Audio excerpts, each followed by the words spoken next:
I'm a sweaty fuck. All right, you asked for it. Bring in the press. Albums, and not just any albums, my favorite albums of the year, of last year, because it's this year now, and now I gotta do it. I gotta reverse engineer. I don't know, man. All right, well, let's just kick it off. Starting at number 50, Tom MacDonald and Adam Calhoun, The Brave 2. This guy, Tom MacDonald, he knows what the fuck he's talking about. He's got some points. Really points me in the right direction of real hip-hop music. He's the king of hip-hop. Eminem? Ever since Eminem went at Trump? Nah. Don't like him anymore. Tom MacDonald's my new best friend. Okay, fine. I'll do it seriously. It is thundering. So I'm just gonna breeze through it. Basically, I'm just going to breeze through the first, I'll do the first 25. First 25 is just going to be really quick. I'm just basically going to say the names of the albums. And once we get to 25, we'll elaborate from there. All right. Number 50, AJJ, Disposable Everything. Number 49, Wiki and Tony Seltzer, 14K Figaro. Number 48, Pink Pantheress, Heaven Knows. Number 47, Danny Brown, Quaranta. Number 46, ANOHNI and the Johnsons, My Back Was a Bridge for You to Cross. Number 45, Sexy Red, Hood Hottest Princess. Number 44, Navy Blue, Ways of Knowing. Number 43, Thanti Faxath, Hive Mind, Narcosis. Number 42, Mitski, The Land is Inhospitable and So Are We. Little sad girl indie album. Number 41, Tomb Mold, The Enduring Spirit. Number 40, Feeble Little Horse, Girl with Fish. Number 39, Colin Stetson, When We Were That What Wept for the Sea. Number 38, Witch, Zango. Number 37, Autopsy, Ashes, Organs, Blood, and Crypts. Number 36, Doja Cat, Scarlet. Number 35, Matana Roberts, Coin Chapter 5 in the Garden. Number 34, Horrendous, Ontological Mysterium. Number 33, Noah Forever. Great little synth funk and kind of jazz fusion album there. Number 32, Joanna Sternberg, I've Got Me. Number 31, The Lemon Twigs, Everything Harmony. Number 30, Ana Frango Elétrico, Mi Chama de Gato. I tried. Number 29, The Hers Collective, We're Still Here. Blistering hardcore and metal album. All about celebrating the queer community. Love it. Number 28, Agriculture, self-titled. Number 27, Reverend Kristen Michael Hayter, formerly known as Lingua Ignota, with her album Saved. Number 26, Jeff Rosenstock, HELLMODE. And at number 25, 100 gecs, 10,000 gecs. That's a great little album from the Gecs. Followed up their last album very, very well. I did a review of that album. You can go and check that out. I explain in more detail why it's so fantastic. Same with my number 24 spot, James Blake, playing Robots into Heaven. I also love the hell out of this thing. Continue to enjoy the hell out of it. It's a great little detour into like some UK garage, IDM, micro house, ambient pop as well. It's great. Number 23. Now this is an album that I didn't review, and I kind of wish that I did, because it really is fantastic and deserves all the praise that it's getting. That would be the new Paramore album, This Is Why. Yeah, Paramore goes full post-punk revivalism. Think bands like Block Party, Metric, Franz Ferdinand, maybe a little bit of early Arctic Monkeys as well. Like the grooves are very angular, they're very funky, the beats are very dancey a lot of the time. It's fantastic, and the hooks snap as well. This is why I don't leave the house, we're always running out of time. Yeah, it's fantastic. Number 22, McKinley Dixon, Beloved Paradise Jazz. All I can really say about this album is that it is just a very effective character portrait set to some of the most glamorous and vibrant jazz rap instrumentals that you will hear all year. Number 21, Genesis Owusu, Struggler. Another great one. Another one that I also reviewed. He does it again. He just does it again. He leans a little bit harder into the synth punk and more post-punk elements of his sound.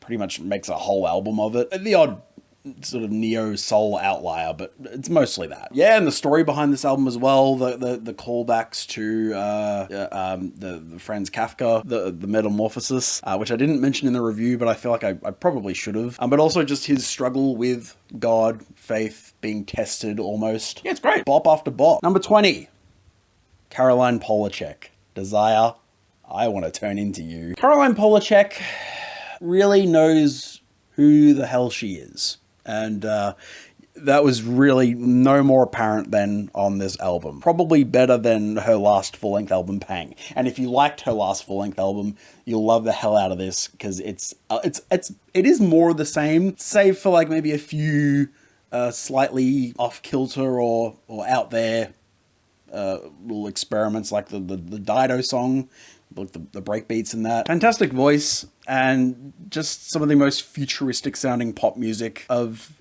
the modern age so far. Get into it! Number 19. This girl's going places. Olivia Rodrigo, Guts. And yes, the title is very fitting, because this album is far more gutsy than her last. Her songwriting and lyricism have matured drastically from her last release. Those pop punk and power pop and alternative rock and pop influences all stick around, but they just seem more elevated. They seem more urgent. It's more high stakes. It's not as absolutely drenched in melancholy like the last album was. Yeah, just an improvement on all fronts. She sounds even fresher. Can't wait to see where she goes from here. Number 18. An Aussie band. If you can hear that thunder, pray for me, y'all. Yeah, an Aussie band. Another one that I reviewed quite positively. That would be the new King Gizzard and the Lizard Wizard album, Petrodragonic Apocalypse. In my personal opinion, even better than the last thrash metal / heavy psych epic that they put out, Infest the Rat's Nest, in 2019. That one's also great. You should check that one out as well. But this one is just like, the riffs feel even heavier, more visceral.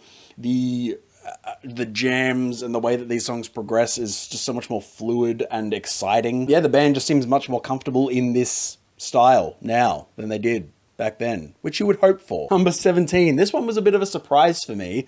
Kind of came out of nowhere a little bit, out of left field. Underscores, Wall Socket. I didn't even really know how to describe this album in the original review. I still don't really know how to describe it. It's insane. It's a mesh. It's a gish gallop of a bunch of different sounds and styles and attitudes. It's all woven together very seamlessly. Like you've got these like really low key, toned down ballads sitting next to locals, Girls Like Us, which still blows my mind. That song.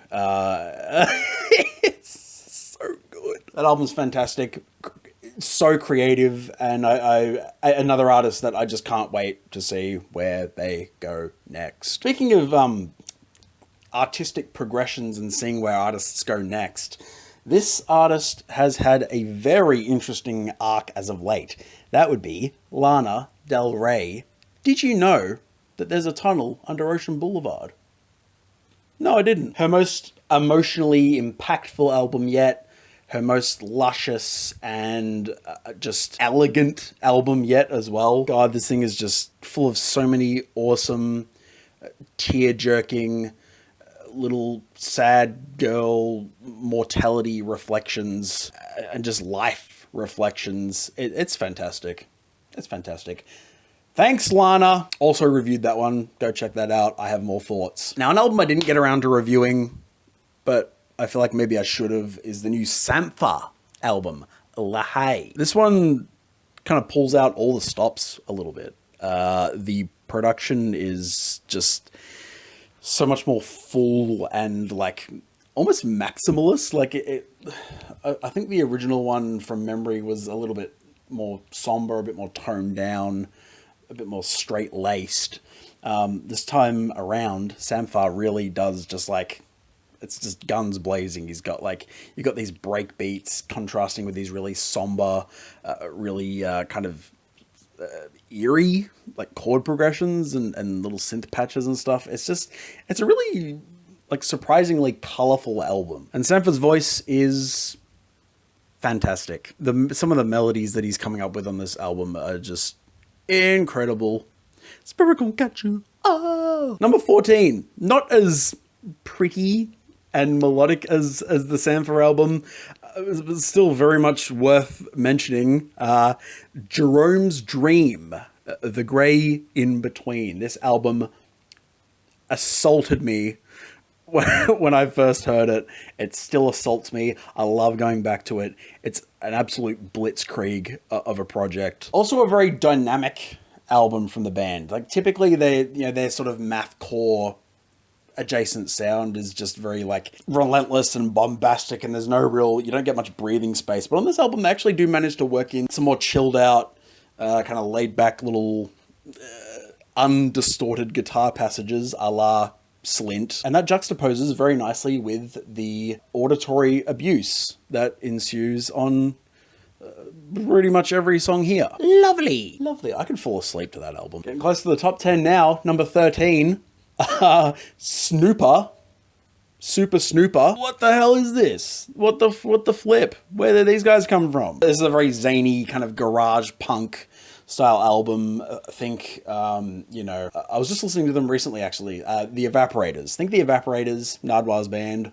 Think Suburban Lawns. Think like Gorilla Toss as well, like a little bit of Gorilla Toss. Just, yeah, really kooky, really imaginative, fantastical, just totally wigged out garage punk music. It's great. The closing track on this album, Running, is probably my favorite on the album, and I do kind of want the band to explore that element of their sound a little bit more, because it's this really awesome, driving, just crazy little post-punk, dance punk track. It's fantastic. This album, I also should have, there's so many albums here I should have reviewed, and I was just lazy. Billy Woods and Kenny Segal, Maps. I'll just say it right now. Billy Woods, genuinely one of the best modern rappers to do it. His lyricism is just like, it's quite coded. It can be a little bit hard to penetrate sometimes, but I think if you have the mental bandwidth to try and penetrate it, you find there's a lot of meaning and there's a lot of insight, a lot of perspective. His bars can be really funny as well. He's got a very wry sense of humor. And Kenny Segal's beats are just phenomenal here. He's like, both of these artists are in just like tip-top shape on this album. It's good. It's beautiful. Number 11, Model Actress, Dog's Body. Industrial, noisy, dance, punk. It's insane. It's fucking insane. These guys know how to ride a groove though as well. Like Crossing Guard, that's an amazing song. Mosquito is fantastic. So many bands this year that just came completely out of left field for me and just like were just... I still don't really know how to react to this album. It's freaky. It's out there. It's out there. But it just misses out on my top 10 spot, which goes to Squid O Monolith. And I own the shirt as well, but it's in the wash at the moment. Squid outdid themselves on this album. This is better than Bright Green Field. Bright Green Field. It's a little bit more toned down in a sense, like, and it's a little bit more psychedelic this time around. It's not as kraut-rockian. They're not doing that linear building sort of crescendo-y type stuff that they were doing on Bright Green Field. And I think that's for the best, because the song structures on this album are so much more creative and unique and genuinely subversive as well. I have a whole video about it. I go into much better detail in that video. I'm not going to spend too much time on it. It's fantastic. It's groovy. It's wacky. It's kind of cerebral, surreal. Yeah, Squid. Really exciting band. Can't wait for them to keep going. Number 9, Jessie Ware. That feels good.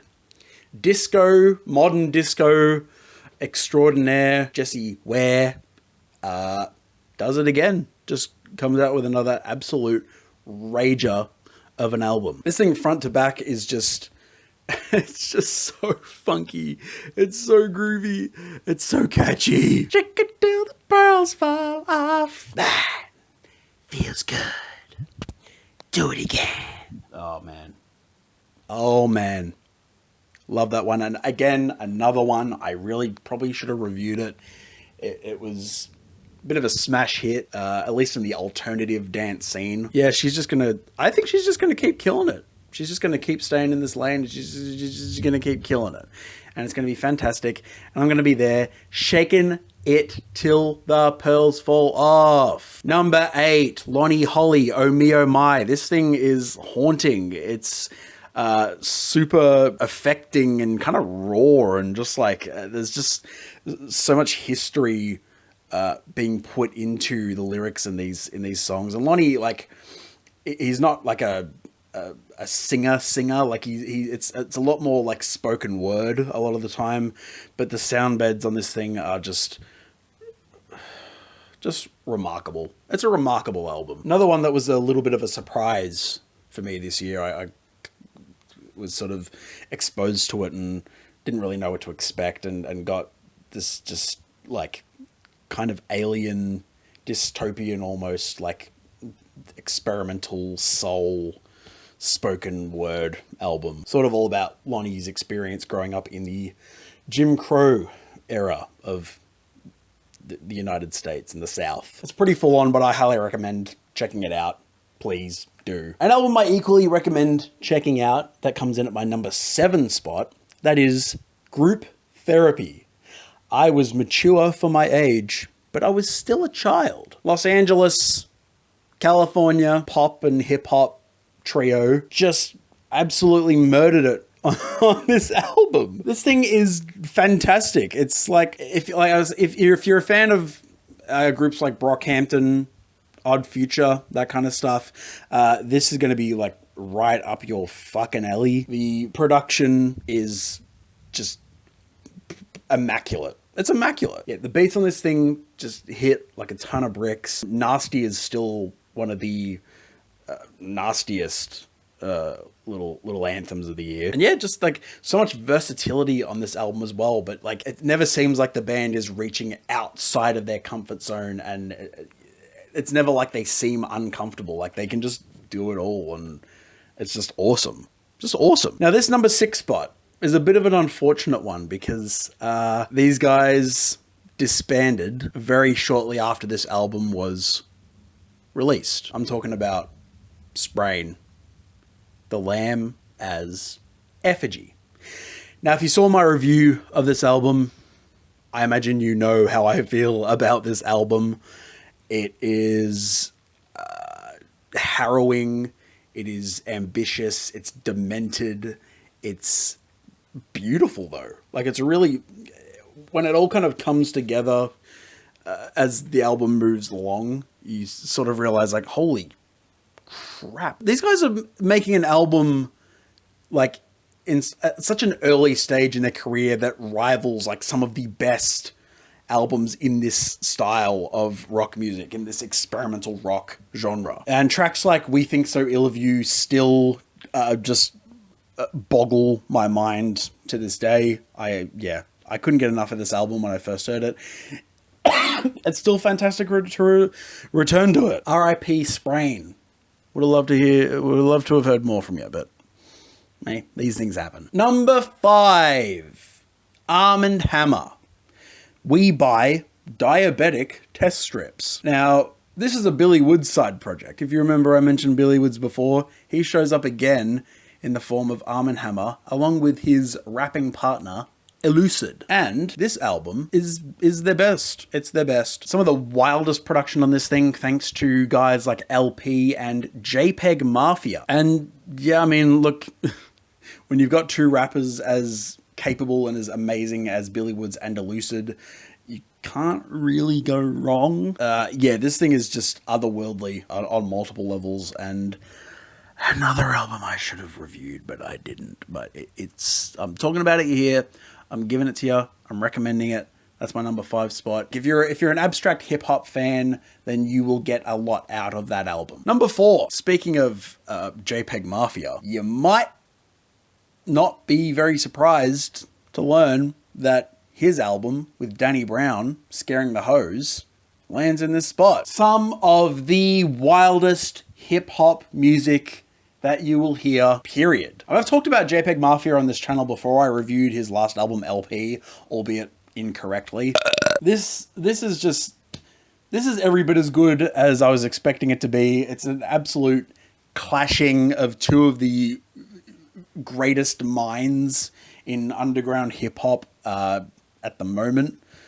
JPEG Mafia and Danny Brown. I just realized Danny Brown shows up on this list twice. There you go. It's like just can't wrap my head around the production on this album. And this man did it all on a freaking 404 sampler. What the hell? Just goes to show. It doesn't matter what instrument you use.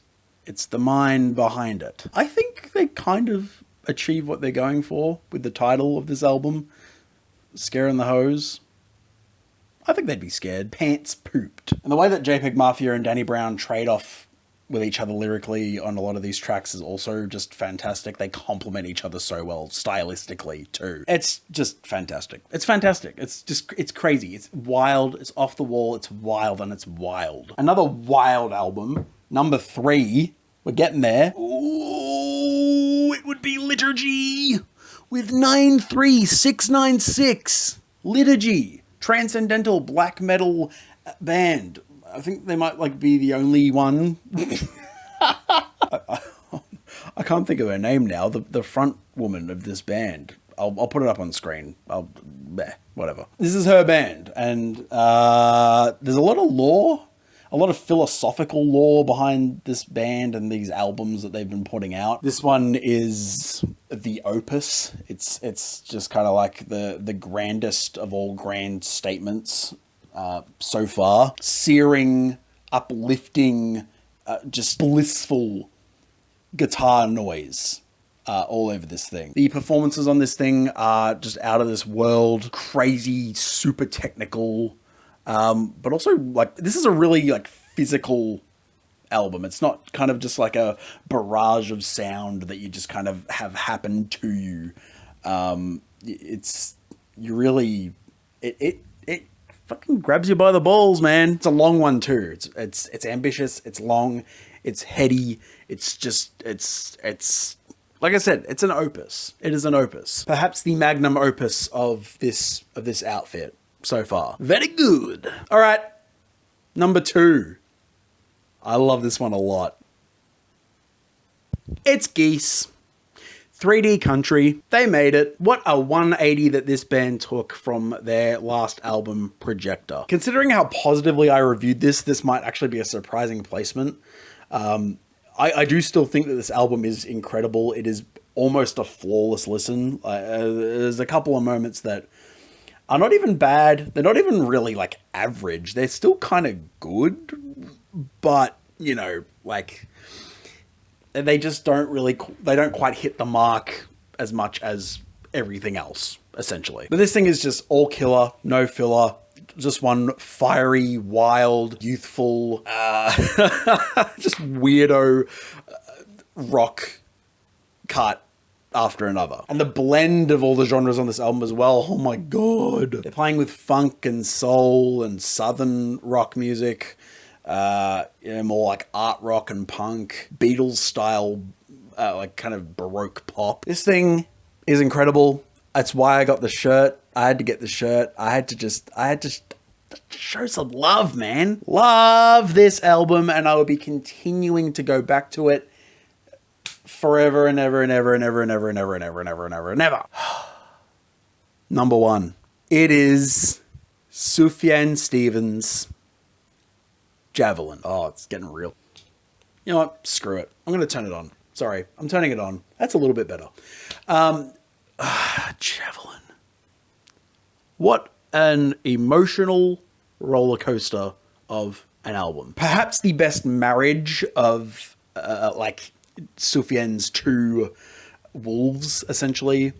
The kind of just more indie folk, like straightforward indie folk, and the electronic side of his music too. It gets married perfectly on this album, and it is accompanying easily his most potent and just like cutting personal reflections yet. This album was released in the memory of his late partner, and also in the wake of a lot of pretty bad health issues as well. He had Guillain-Barré syndrome, which just paralyzed him for an amount of time. But I think out of all of that, Sufjan has created something really beautiful, just stunning and awe-inspiring. It's right up there in his catalog of albums, and that is saying a lot, because he's got some really extravagant and just really beautiful albums under his belt. My review of that album is around. It's on my channel. You should go and check it out. I, again, go into a lot more detail. I'll just summarize here and say that love the hell out of this thing. Could not put another album over it. It was one of the hardest albums to listen to this year, but I think one of the most rewarding as well. And I, again, just hope that Sufjan is recovering well and is staying well. And I can't wait to hear whatever else he's got coming down the pipeline. Yeah, Sufjan Stevens, album of the year, Javelin. What a year, huh? What a crazy year. What a wild ride. I am sweating like